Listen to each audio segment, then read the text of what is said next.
Pwede din ang photo. Magtatalikod. Magtatalikod. Sino man ang makakita ng cellphone na nakatimbuhaya? Kukunin! Hot topic ngayon, online, ang tinatawag nila si Miss Otlum. Nakala ko multo! Would you mind? Ano ang kanyang kwento?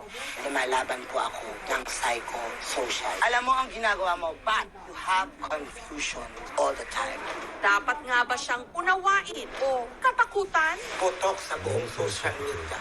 Pinaglaruan ako ng mga vlogger. Ang tapang mo nun eh. Sino ang nag-post? Ako yung nag-post. Next time, do not give your things an agenda. Antigong gintong kwintas.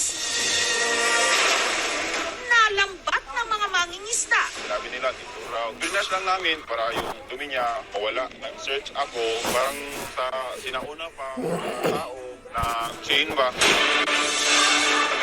Pretty beautiful, unique. These are pure gold. Priceless yung item na yan. As ano pa yun po sila? Kinahandle ko hindi kayo.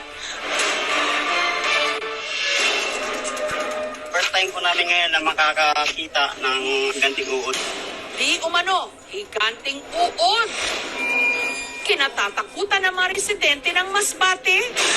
Ayan na po yung napabalitang malaking uod na malakatawan po ng tao. Nagulat nga ako nang makita ko uling na ganyan na siya kalaki. Para magkaalaman kung totoong higanting uod ito.